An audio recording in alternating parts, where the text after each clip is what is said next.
The Last of Us Part 2 was an extremely controversial game. Its divided reception from the fans of the franchise against the critics who gave it perfect scores was a big deal, and now with The Last of Us Part 2 being the most awarded video game of all time just adds to all of the chaos of the game's existence. It's over 1 year old now, and I wanted to go back and analyze the game for all of its flaws and its accomplishments. Of course, in the subject of this game, many have differentiated opinions, and so respect should always be enforced when discussing the game between yourselves down below.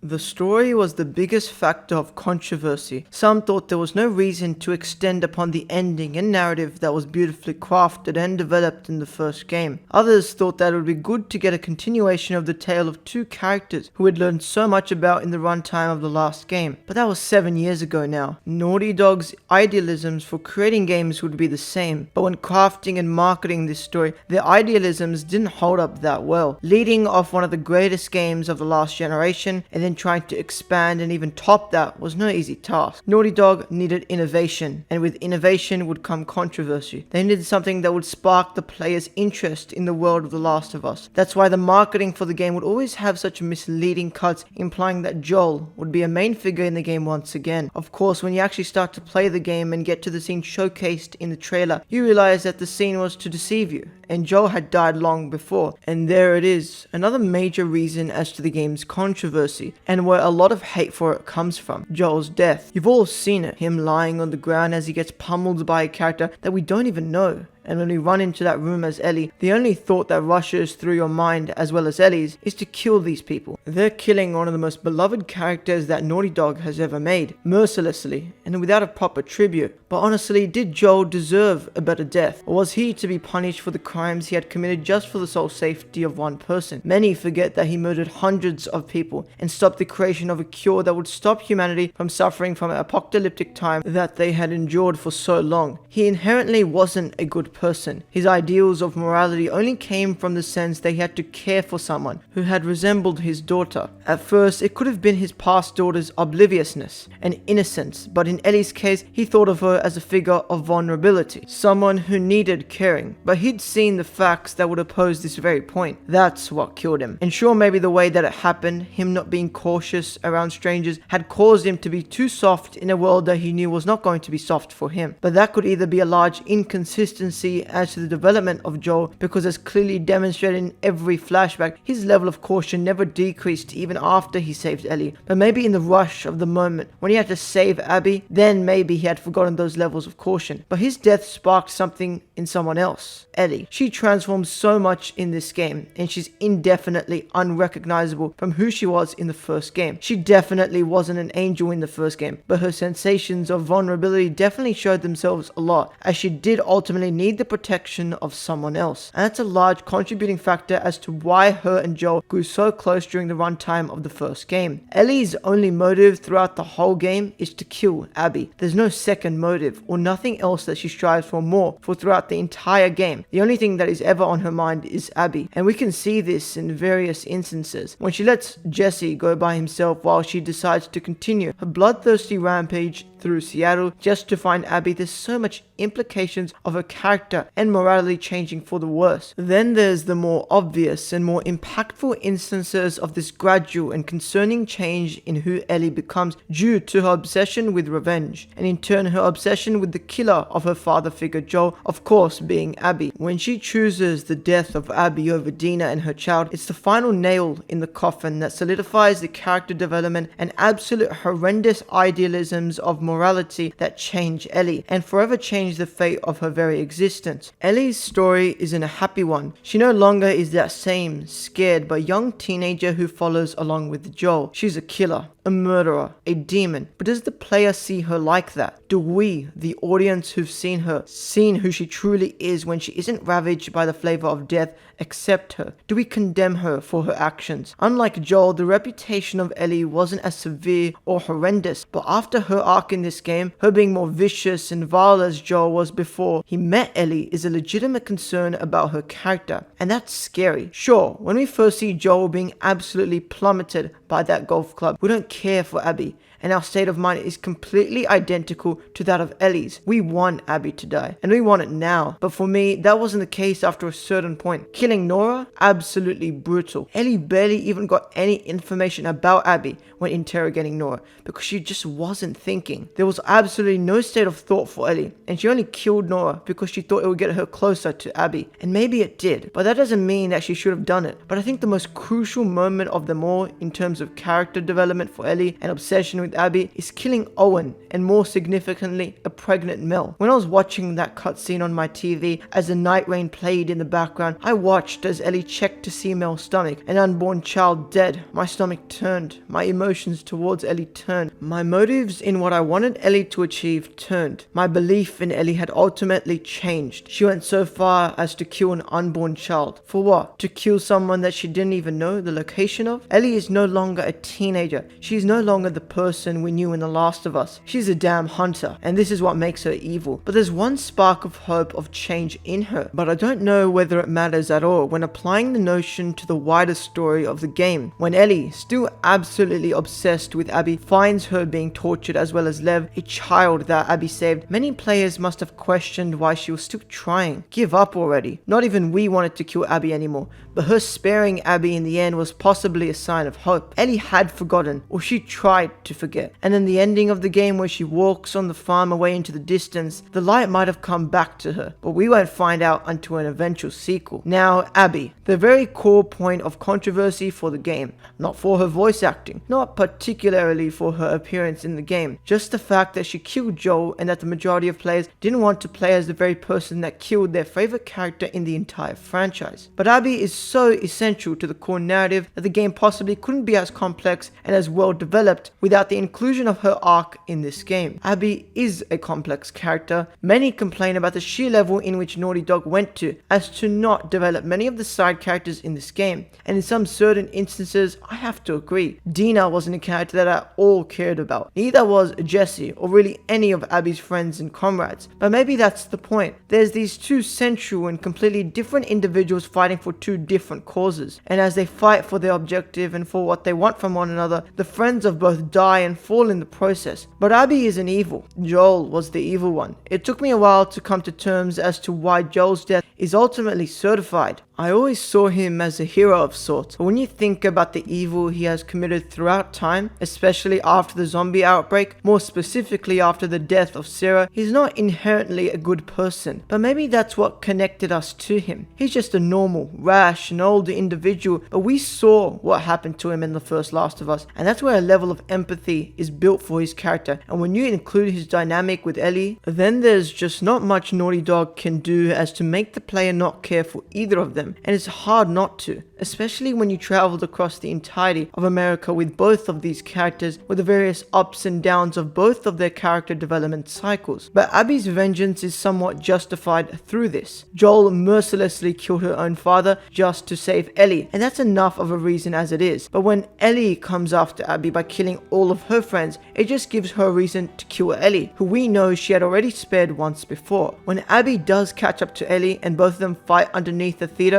it's an utter quest to survive, as the game perfectly switches the perspective in tuning to make you change who you want to win. At first you don't want to hit Ellie, but that's of course what's expected from you. But then you build a little bit of resistance as to hitting Abby as Ellie, and then from there onwards you notice a sort of connection being built between the player and Abby. Where this really gets to its max is when Abby herself recognizes that she is inherently a bad person. When she saves Lev and takes him under her belt, that's where most of her character develops. For me, it's a sort of homage to the first game. How, you may ask? Abby's and Lev's relationship is a smaller but still existing reminiscent piece of how Joel and Ellie were. But when delving deeper into this, it gives you another level of remorse for Joel and for Ellie, because Ellie was robbed. She was robbed of this relationship forever, but so was Abby and her father. There's no clear winner in The Last of Us Part 2, and that's what makes its gritty, horrendous, and terrifying tale of two clashing characters with two completely different motives, and how their colliding tales ends in absolute chaos for both. One leaves with so much character development for good and leaves a better person than they were when entering their tale, and one leaves with a sense of guilt, a destroyed scale of morality, and lost in who they are in their fate. I'll let you, the viewer, decide on who's who.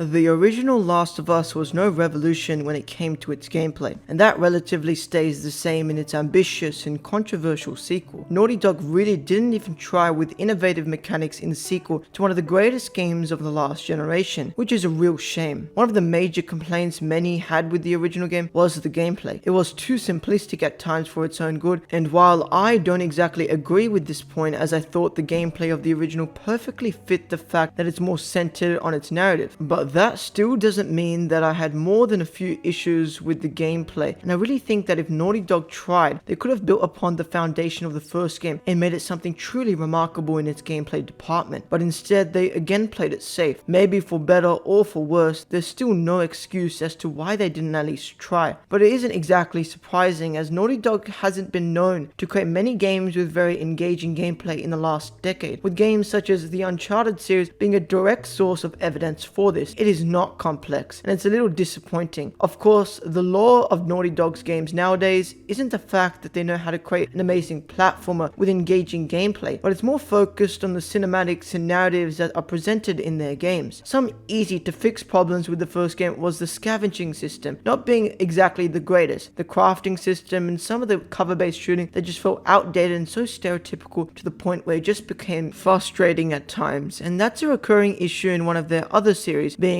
the Uncharted series. We all know that Naughty Dog and the talent that makes and pushes these games out for us are way more than capable to create such an engaging and compelling gameplay, but when you're more focused on the sound design, cinematics, and narrative of a game than the actual playing sections of the game, it can be a little concerning. But of course, this section isn't just here so I can dunk on the game's gameplay, but of course to analyze it. First, the combat. It's actually fun. You either use your various firearms or fight with the many melee weapons in the game, but of course, just like in the first game, they can only be used a certain amount of times, ranging usually from 4 to 8, but that largely depends on what type of weapon it is, and as well as some of the upgrades you can get for these weapons. The weapons feel good, and the fact that there's a lot of limited ammo for many of the weapons in the game makes it also feel that every fight is the fight for survival. It's engaging to know that you're only going to use that shotgun or that hunting rifle when there's a case of you not going to be able to escape a fight. It makes the fights more compelling, and firearms can't be abused like any other shooter, which makes it identical to that of its predecessor. But one aspect of the firearms that this game has improved is the variety and quantity of these firearms, with better choices as to what to use when fighting a specific enemy or specific zombie. It's fun to switch between pistols, shotguns, flamethrowers, and rifles to find the right weapon that will help you efficiently take down all the foes that will come your way. Stealth is a major part of the sequel, just as it was in the original, but it's been expanded on, and many features that should have been present in the game stealth in the original are now here, with you being able to go prone, hide in grass, hide under cars, and methodically find your way out of a certain area, or to find your way to an enemy to viciously and stealthily take them down. I love stealth in this game. It's so intense, so vicious, so cunning, and it takes all the right steps to ensure that it still swims well in its authenticity of how the rest of the gameplay works. It doesn't even try to overdo it or make the notions of its stealth complex, because it knows that it will not lower the level of intensity that is present in its stealth even if it was a more complex system. It can be hard sometimes too. The AI in this game is really good. Naughty Dog has developed AI that isn't oblivious, and the quality of the AI is arguably up to scratch with every other aspect of the game, and that's an amazing thing. The AI needs to be smart to ensure that the stealth in this game just doesn't feel useless, and sometimes this could be a recurring problem in the original. In the original, there were so many instances in which I rushed into a room and just shot down all the enemies because the AI wasn't smart enough to take me down in a quick manner, and this gave me plenty of time to just gun them all down. Of course, only in scenarios where I had a sufficient amount of bullets to do such a task. In the sequel, this problem is entirely fixed. And sure, the diversity and quantity of weapons meant in some certain scenarios this exact problem could be relevant, but at that point it wasn't really a problem and more of just a mechanic in the game. This game also has some upgrades where the player can upgrade different aspects of the gameplay. However, these upgrades can have specific ones that are only available for Abby or ones that are completely exclusive to Ellie. Some of them make a lot of sense on a world building aspect, as where Abby can craft shivs, Ellie can't, but the reason as to why is fairly obvious, as Ellie can just fight any zombie with her knife and doesn't have to worry as much with coming into contact with the zombies, of course due to her immunity, which in complete contrast is a definitive concern of Abby's. Then there's more generalized ones that have both of them having the ability to use their skill points on being increased health kits that heal a large range of your health, a faster stealth kill, etc. These upgrades are a big improvement on the ones that were featured in the first game, and they're a decent addition that adds another system to the game that isn't completely redundant. Now for the level design. The level design of this game is incredible. The different places that you explore when trying to get to Abbey is amazing, and the diversity within these large and open environments is also quite astonishing. Sometimes you've got to backtrack through these different environments to try and get a certain item or certain piece of lore or history in the world of The Last of Us, and the way that the levels are designed are near to perfection. It's just amazing. I really do love how Naughty Dog so excellently designed these levels and made it so compelling and fun to explore. The game is 100% not an open world one, and of course it still has some level of linearity, but with the sequel here, the game's level design is 10 times better than that of its predecessor, which just shows how much the game developers have really tried to make this game inherently different to the original, and this once again shines through many different aspects of it. There's so much to find, so much to look at, so much to explore in the world of The Last of Us Part 2, and it makes it ultimately the better game in its design philosophies, as well as how it builds upon the foundations that were made and polished upon in the first game with the absolute levels of refinement that the sequel has to ensure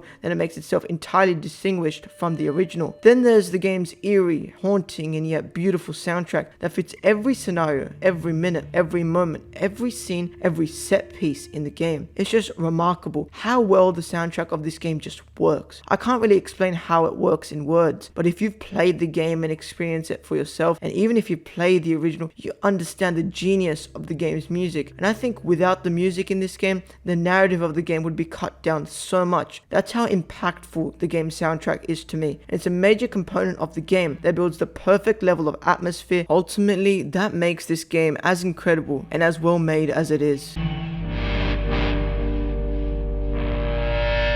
The Last of Us Part 2 is a divisive game, but that doesn't mean that it's not good. Sure, the narrative is the main source of divisiveness, but even for players who aren't particularly interested in the narrative, they should appreciate all the other aspects of the game as well as the game's narrative, because it is so obvious the lengths that Naughty Dog did to ensure that this game is as incredible as it is. There's no denying that the talent over at Naughty Dog didn't try, and you can see it right in front of you with all other aspects of the game, with sound design, gameplay, music, and the narrative being many primitive examples of the genius that crafted this game. It's quite sad to me that this game is not as celebrated, as loved, or as appreciated to the level that of Naughty Dog's other games are, just for trying to experiment. And sure, it took a big leap, but I think in my personal opinion that it absolutely landed it. This game should be commemorated, celebrated, and realized to all, even the haters of this game, because it's so obvious there's been blood, sweat, and tears put into this project, and I myself am so conscious of that, and I hope you all realize this and express your thoughts on this game with the highest amount of civility down in the comments down below. I hope you all enjoyed this video.